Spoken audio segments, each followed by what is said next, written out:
All right, let's start with the election chaos update. The ECU, election chaos update every day, right? Okay, let me just give you the basics of where we stand now, so that you have some basis of thought on what you think might happen. So there are a number of lawsuits being filed by the Trump administration. We know that. Okay. The popular vote now stands 77 million for Joe Biden, 72 million for Donald Trump. Now that's a 5 million plurality. You can't just all write it off to California, but you take California out and it's pretty close. So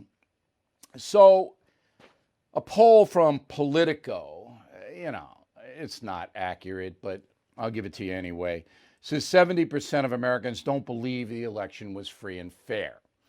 I'd say it's probably 85% of Republicans don't believe it's free and fair. I said that was the number.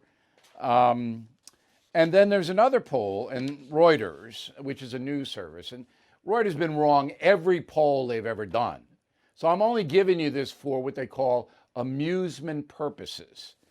So Reuters says 8 in 10 Americans say Biden won.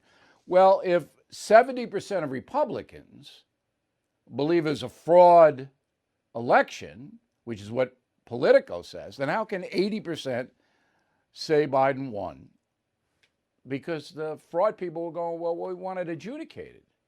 So it doesn't make sense. Doesn't stack up. None of them do. Once in a while, I'm going to use a poll for entertainment purposes, but I will never, and I never have, you know that, take them as fact, ever. It's a corrupt industry.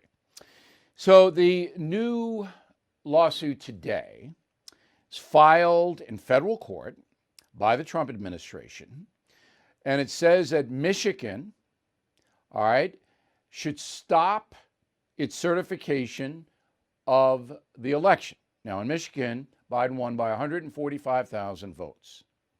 So the Trump administration says there were irregularities in tabulation of those votes. And it's going to present the evidence in a federal court. So it's asking the federal judges, and this could go to the Supreme Court, all right, stop the certification in Michigan. Pretty heavy. I don't believe that lawsuit is going to prevail. I don't even think it'll get to the Supreme Court, and I'll tell you why in a moment. In North Carolina, they finally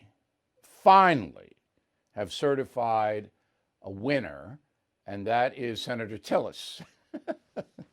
Still, I haven't given it to Trump. Trump leads by 72,000 votes in North Carolina with 99%. So why are they not calling it? All right, why are they not saying? Because the North Carolinians are trying to rehabilitate some mail-in votes that they don't know what they are. Why? Just throw them away. If you can't tell what the votes are, if they're not done properly, throw them away. You don't hold it up. But anyway, North Carolina is going to go to Trump. Tillis is in. And in Alaska, which absolutely can't count the votes, they finally gave up and said, all right, Trump wins and the Republican senator wins in Alaska. They just gave up, we can't count them, but Trump wins. So Trump gets 3 electoral votes. And the Senate now with Tillis, and what's the guy's name in Alaska? Let me see it, the guy's name. Do I have his name? No, I don't have his name. I can't believe it. I should have his name, but I don't. Now, this is an indirect. What was that? Say that. Dan Sullivan. Okay? So that was an indirect way of scolding my staff, and they just told me in my ear. It's Dan Sullivan. Sorry, Mr. Sullivan.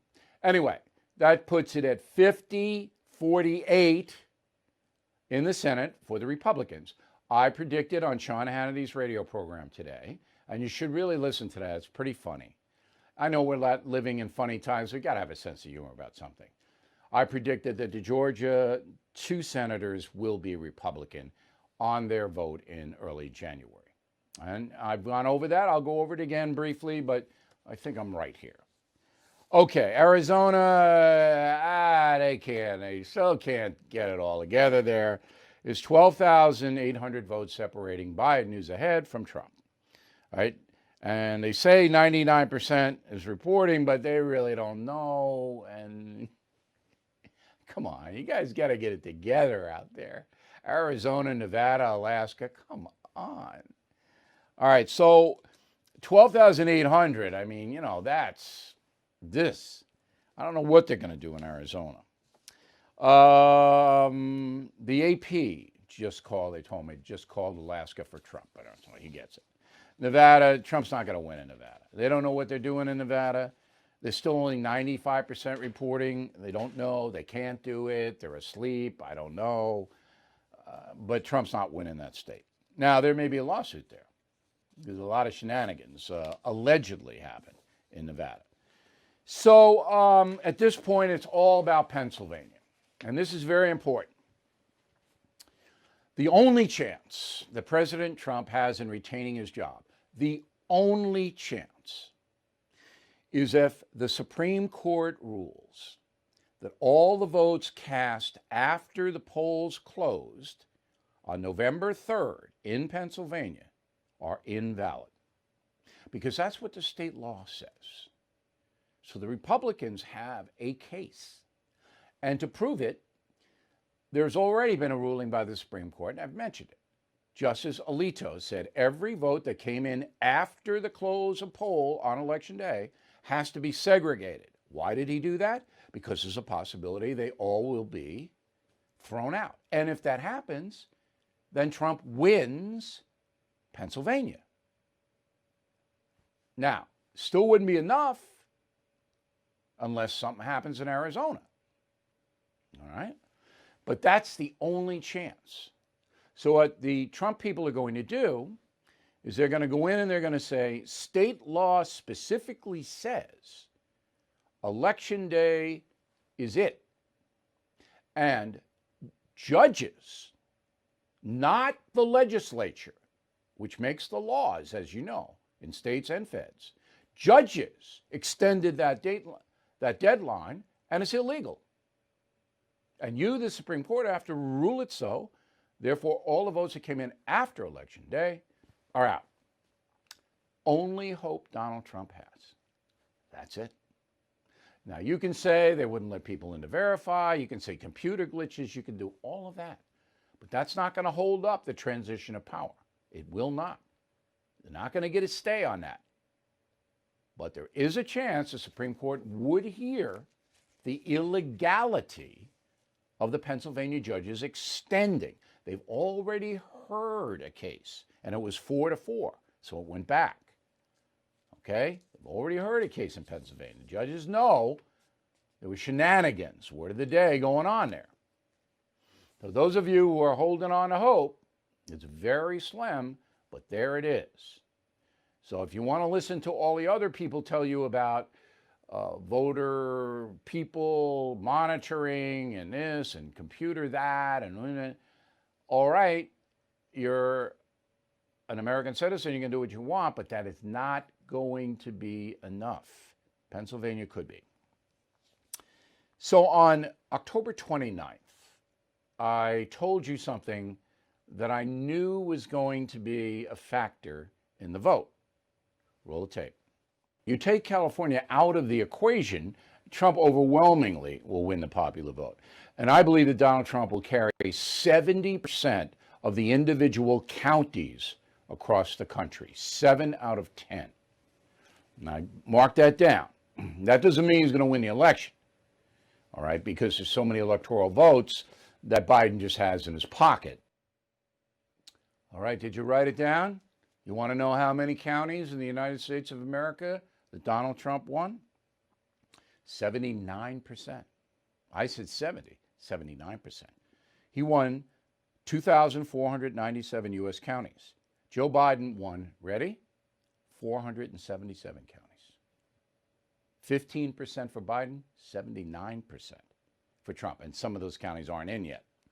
So you can see that overwhelmingly across the country, the sentiment was for the Republican.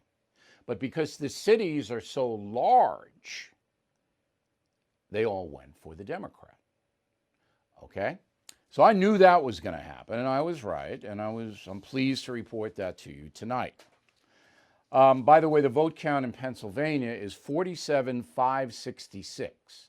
Biden over Trump, 47,566. On election night in Pennsylvania, Trump was ahead by 600,000 votes. Okay. So again, the certification of all the votes takes place in early December. There is time, all right, and this is what's unfolding. Georgia. So it's 14,000 vote difference between Biden, who leads, and Trump, all right? So now they're going to hand count. It's a recount. Hand count all of the votes in Georgia because many people believe there was cheating in Fulton County. That's Atlanta. So the rest of Georgia voted overwhelmingly for Donald Trump. But Atlanta, the big population center, went overwhelmingly for Joe Biden. So now they're going to count all the votes by hand. They're not going to count the senatorial votes. So there's going to be a runoff, all right, 2 senators. And I say that both of them are going to win. Perdue is going to win because he won now. He won the first election. Why would he not win the second one? And Loeffler, the Republican, ran against a Democrat and another Republican, Collins. So you combine the 2 Republican votes, Loeffler's easily going to win. Now, it isn't going to be easy because millions of dollars on both sides are going to go in and besiege Georgians about this election. But there'll be so many people watching it that I think it'll be impossible to commit fraud. But you got to line them up and stack them up in Fulton County because that's the only hope that Democrats have, Atlanta. But I do believe, and I have predicted, that Georgia will seat 2 Republican senators, which would mean Senate is 52-48. And that protects traditional conservative Americans from far left madness. All right, we all have that? Everybody got it down? You are up to date with no propaganda, no speculation other than my prediction. All right? All of what I've told you is absolutely in stone, and we're only 13 minutes into the broadcast. You could watch cable news for 5 hours and not get that much information. Let's bring in Dinesh D'Souza, our pal from Houston, Texas. He's got a new documentary called Trump Card. Obviously, he follows politics very closely. He's a conservative. So, Dinesh, did I make any mistakes, or do you object to anything that I said in my opening? I want to commend you, Bill, for outlining what I think is the simplest and sort of cleanest path to victory for Trump. I think the issue that you might have missed, not because you were wrong, but because you didn't talk about it, is whether or not there is a statistical case, very similar to what I would call a DNA case in a murder trial, in which probabilities are put forward that are so fantastic that the chance that it wasn't this guy, in other words, there's a 1 in a 25 million chance that it was somebody else's blood at the murder scene. That kind of a case, I think, can be made here. All right, let me stop you there. Let me stop you for a minute. We did that last night. It's called analytics. Okay? We got into that. And I call for analytics in every state, all 50. You analyze the vote and you see if there's any disparity between what happened 4 years ago, all right, and the probability in Pennsylvania of overcoming a 600,000 lead by a mail-in situation. The problem with that, Dinesh, is those analytics take a lot of time, much more time than Donald Trump has. Go. Well, you might be right that there is a longer term value to all this, which is to say that Trump legally takes the narrow path, but the forensic accounting continues apace.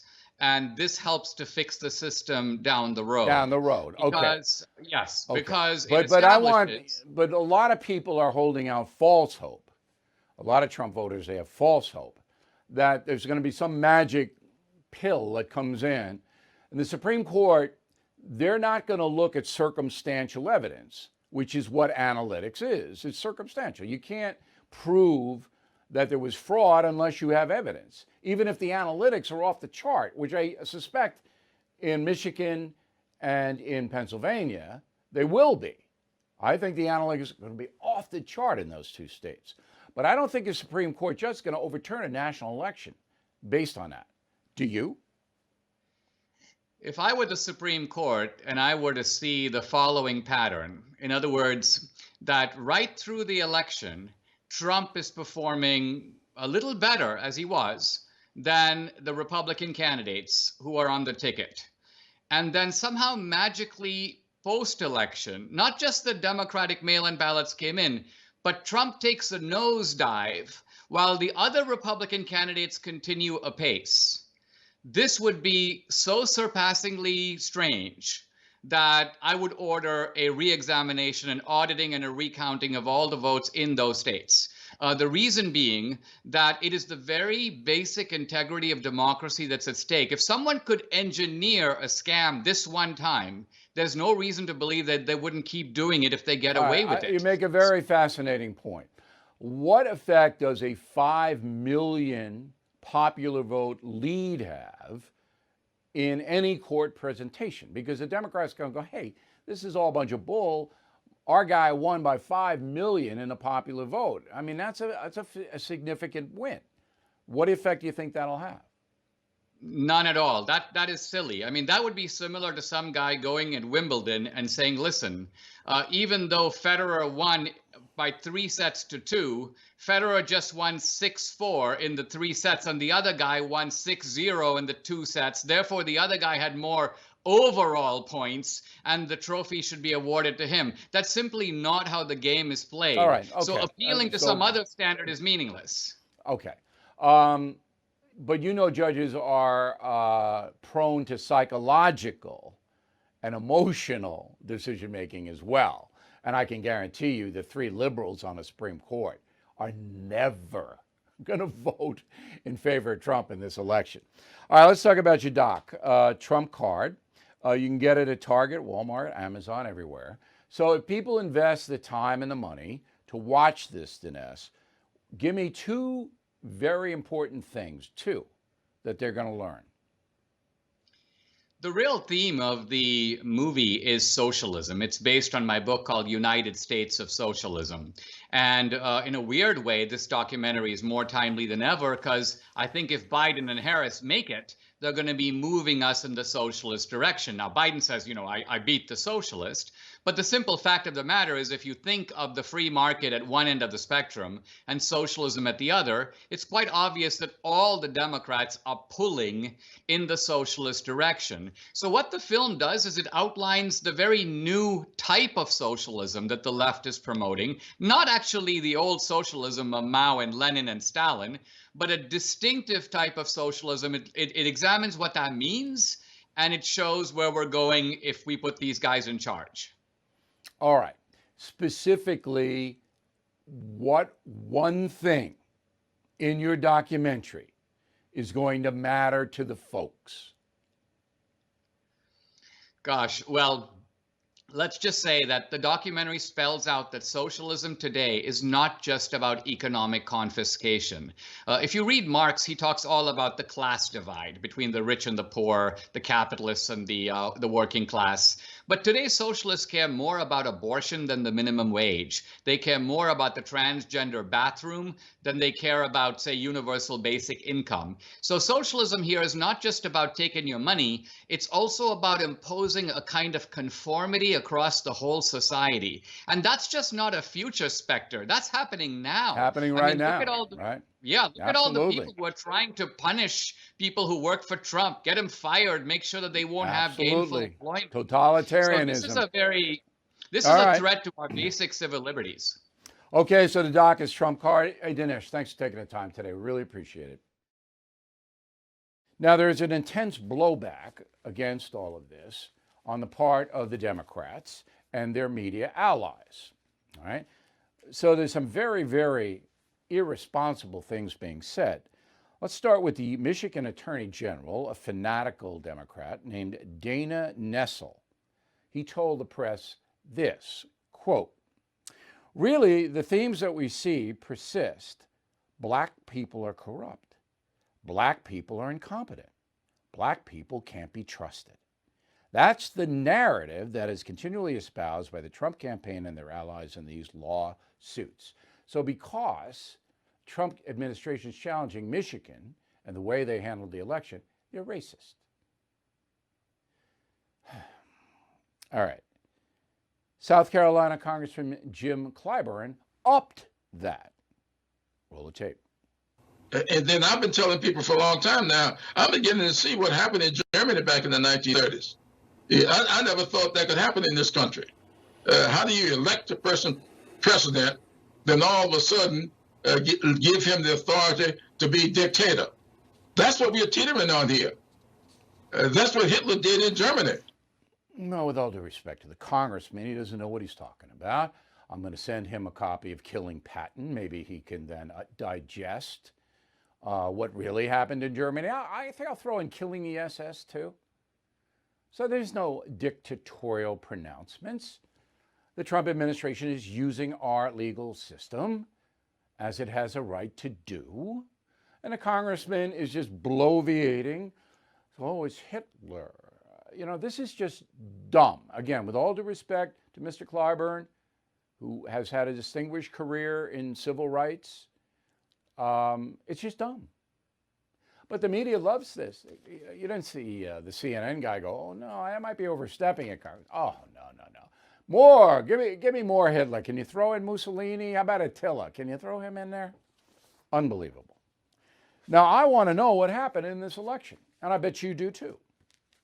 All right, I'm not believing the odds favor President Trump. He's got about a 1 in 5 chance of retaining his job if the Supreme Court helps him. 1 in 5, because it's a very difficult thing for any judge to overturn an election, no matter how dubious the election is. But I want to know what happened. I want to know if dead people voted. I want to know how that happened, whether the feds are going to charge people with crimes. I want to know if Republican poll watchers were banned in Philadelphia. I'd like to know that. Because if we don't know these things, they're going to happen again. So bring it on. I don't mind the Trump suing in all these states. I want him to. Because then maybe we'll get a little clarity. Now, do I believe everything I hear on talk radio and on the internet on the Trump side? No. I'm skeptical of everything that comes in here on both sides. And that's why you're watching me, because I'll give you the facts. Joe Biden. So Biden's in a very interesting position. He believes that he's going to be president 100%. He has no doubt that he's going to be president. And I believe that he should be treated with respect. All right? And he should be briefed on intel matters, that the Trump administration should not block that. I don't know if the Trump administration is blocking it. That's what the Biden people say, but I'm not going to take their word for it. But in a country that respects the rule of law and the electoral process, Joe Biden certainly should be getting intelligence briefings. There's no reason why he shouldn't. That's number one. Number two, behind the scenes, Biden is being pressured by the far left because the far left is worried that Biden's going to throw them under the bus. So let's take Black Lives Matter Global Foundation. Again, I will remind you, there's a difference between the slogan Black Lives Matter and the organization, which is run by 3 women who are communists, Marxists, and they admit it. It's not like I'm smearing them. They proudly admit it. So here is what one of the co-founders, Patrice Cullors, said to Joe Biden in letter form. Quote, "We want to be heard and our agenda to be prioritized. We issue these expectations not just because Black people are the most consistent and reliable voters for Democrats, but also because Black people are truly living in a crisis in a nation that was built on our subjugation, unquote. That is a thinly veiled threat to Joe Biden in letter form, saying, hey, you better pay attention to us. You better give us a seat at the table close to the turkey, close to the entree, because we helped you. Now we want it. You should know that's going on, okay? Now, Elizabeth Warren has stepped into the breach as well. She is a socialist, a hardcore private property denier. Hey, I just coined that. You can use it. Senator Warren is a private property denier, along with Bernie Sanders. That means that what we have, you and me, that we paid for with after-tax dollars, what we have, we don't really own. Not ours. It's the property of the federal government. And if they want to take a piece of it away, they should be able to do it. That's socialism. That's private property deniers. That's Elizabeth Warren. So she says, quote, the Biden-Harris ticket accomplished something historic, unseating an incumbent president for the first time in a generation and likely flipping states that haven't voted for Democrats in decades. They also did it by running on the most progressive economic and racial justice platform of any general election nominee ever. Oh, okay. So she's putting Biden in the progressive camp. And you better stay there, Joe. You better stay there. So all of this is going on. It's a swirl, okay? So Bernie Sanders, he don't want to be left out. The barn burner, hey, he wants a seat too. He wants to be right next to the BLM people, okay? And Bernie wants to be labor secretary in the cabinet. So we're going to put a communist as labor secretary. Because Bernie's a communist. I'm a democratic socialist. Yeah, sure you are, Bernie. You'd take everything I had if you could. You would seize it. You and your buddy Fidel. Remember, Bernie likes Fidel. Oh, he did a lot of good things. Bernie Sanders. Joining us now, Brett Tallman, former U.S. Attorney for Utah. He's in Salt Lake City, where he cannot go out of the house because the governor of Utah has said you can't go out of the house. And what you have to wear a hazmat suit, right, or a beekeeper thing, or what do you got to wear to go outside Utah now? Yeah, it is the beehive state. Maybe I'll throw on a beekeeper suit. You can't go out.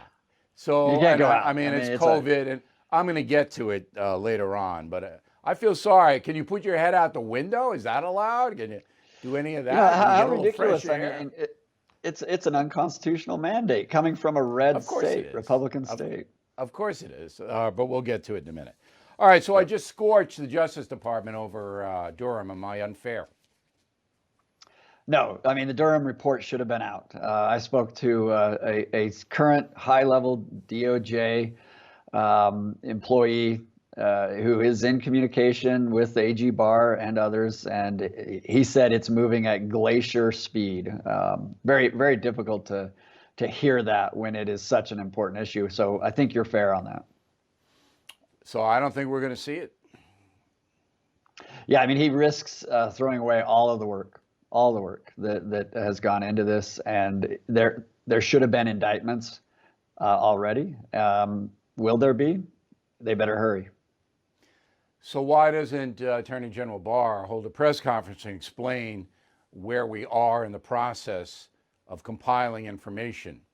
Why doesn't he do that? He could certainly do that, could he not? Yeah, he absolutely could. I like the Attorney General doing that instead of Durham or anybody else. I think it would be a great message for what all of the effort has been so far and where they're at and why it's taken so long. Now, why doesn't President Trump order Barr to do that? You know, I think he can. I don't think there's anything wrong with the head of the executive branch. That's right. Ask him. Why doesn't he just say, hey, that's an explanation? Go on O'Reilly's show and tell the world where the Durham report is and what you have and when it's coming. See, look, yeah. I'm not sympathetic to President Trump here. I'm sympathetic to him, and I know he was set up, and I know they tried to destroy him even before he walked into the White House. I'm sympathetic to that. But now, sure. I'm an American taxpayer. I'm paying Bill Barr's salary and Durham's salary. What am I getting for that? I'm getting nothing for that. I want to know about corruption in our government at the highest levels, and they're not telling me. I mean, I'm telling you, I am very upset about this. And I think you should be. I mean, this is 70 plus million people who have been told they're finally going to get somebody looking into that, that corruption or the appearance of corruption that occurred during the Obama administration and afterwards. And then we were told that we would be looking into, FISA and all of the FBI's activities. So you deserve it. I deserve it. The American people do. But it's not happening, and therefore I have no confidence that the FBI and the Justice Department will do anything to investigate corruption in the election. I have no confidence that will happen. Well, let me tell you what my perspective on this is. Everybody in the mainstream media, as you pointed out, is touting this as something outrageous that's being done. But even just over the last few years, back to 2015, there's been over 900 felony convictions for election fraud.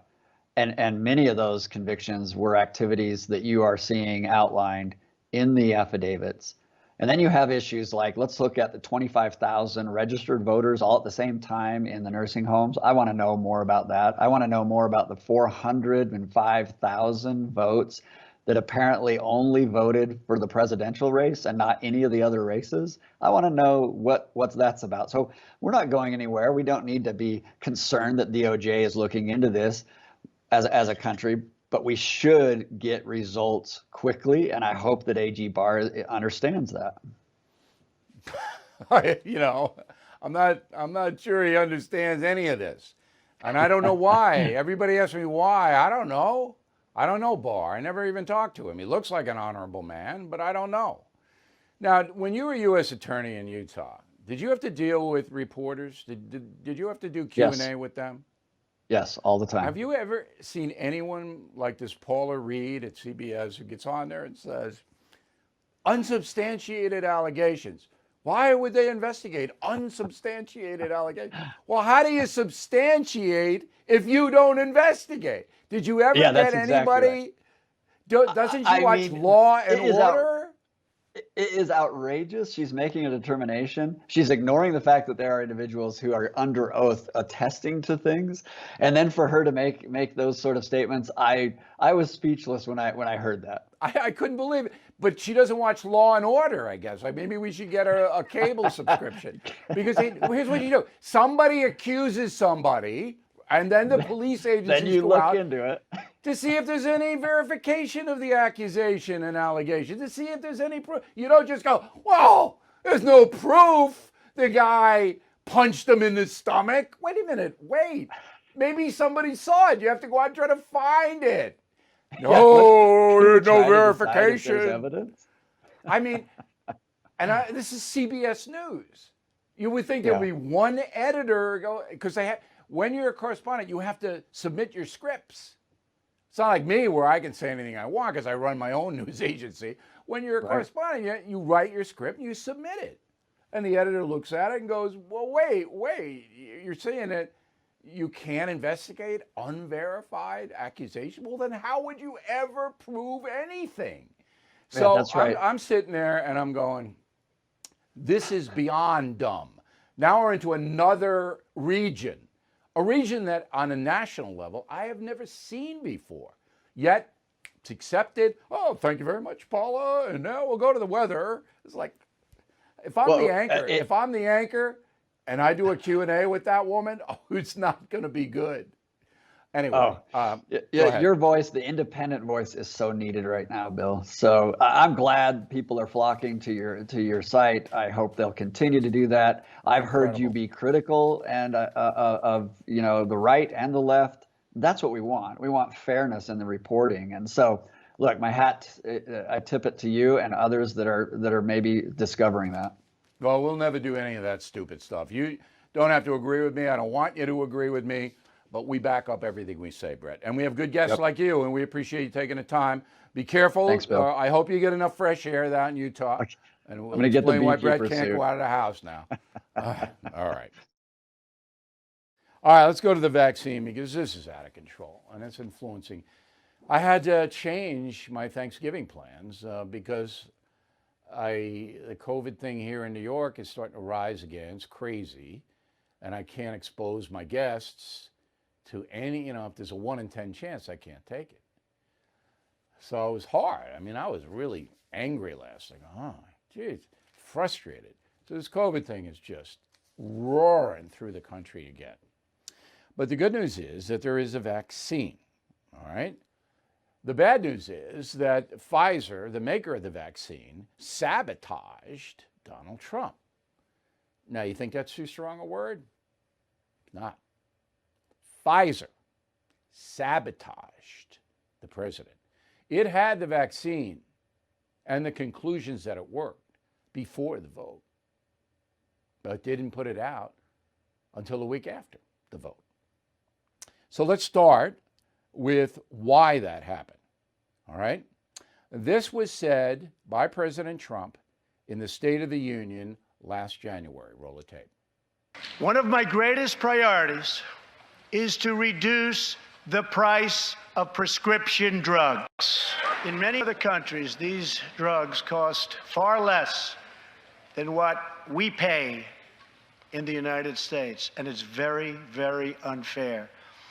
That is why I've directed my administration to make fixing the injustice of high drug prices one of my top priorities for the year. I made a mistake. That was 2018. He said that, not this year. Okay, so the drug companies don't like Trump. All right, now he didn't manage to drive drug prices down much, but he did a bit. And they don't like him. They want him out. Okay? So on August 22nd of this year, and again, I'm sorry about that error for the State of the Union, Donald Trump tweeted, quote, "The deep state or whoever over at the FDA is making it very difficult for drug companies to get people in order to test the vaccines and therapeutics. Obviously, they are hoping to delay the answer until after November 3rd, must focus on speed and saving lives," unquote. Trump knew the fix was in August. Now, Pfizer, in an email, said this, quote, "Pfizer and the others probably didn't have the courage to make this historic announcement before November 3rd. This was said by the Trump campaign, all right? Because they hoped it would keep me from winning big. Truth is, if Joe Biden were president, you wouldn't have the vaccine for the 4 years, nor would the U.S. Food and Drug Administration have ever approved it so quickly. The bureaucracy would have destroyed millions of lives," unquote. So that is from the Trump campaign, quoting the president himself. I'm going to take the politics out of it and go back to the fact that Trump knew that Pfizer was not going to help him in any way. So then, to prove that, this week, Pfizer head of research and development for the company, Dr. Catherine Jensen, said, "We were never part of the warp speed." That was Trump's movement to get the vaccine quickly. "We were never part of the warp speed. We have never taken any money from the U.S. government or from anyone," unquote. Well, that's deceitful because they signed a contract with the U.S. government for $1.2 billion. And they were involved with Operation Warp Speed. So Pfizer lied to the American public because it knew that they played politics with the vaccine. Okay, time for the final thought of the day. As I mentioned at the top of the broadcast, we've got thousands of people, new people. They know me, but for some reason or another, they didn't track me down on the First TV and BillO'Reilly.com, but now they are. Now, everybody is calling me and telling me it's because Fox News is not deemed trustworthy anymore by certain people. I don't know that to be true. All right, I don't watch a lot of FNC anymore because I just don't have the time to do it. I think the primetime hosts, Carlson and Hannity and Laura, they're pretty consistent. I don't see any big changes in them. But maybe you guys are seeing stuff I'm not seeing. Now, I know the call on Arizona was super controversial. I wouldn't have done that. I know Fox News polling isn't the best. I've said that for years. But hey, this is the best place if you want honest and smart news. This is it right here. All right, BillO'Reilly.com news agency, I think, the best on the planet if you're looking for the truth. If you're looking for ideology, you don't want us. All right, if you're looking for sensationalism or cheap shots, you don't want us. But if you really want to know so you can protect your family and yourself, what's happening and what's going to happen, this is it. So we welcome every single person. Now we have millions of people. When I started this, we had tens of thousands of people. Now we got millions of people watching us. It's never been done on the internet before. This is the most powerful news agency on the net in the world. And I want to let you vent. We do it every night. Bill at BillO'Reilly.com. Bill at BillO'Reilly.com. Let me know how you feel. If we can do something better, let us know. But we are so happy to be breaking out now that everybody in the country in the next year, you're going to need us because this is going to be chaos in America. And we're here for you. We'll see you tomorrow.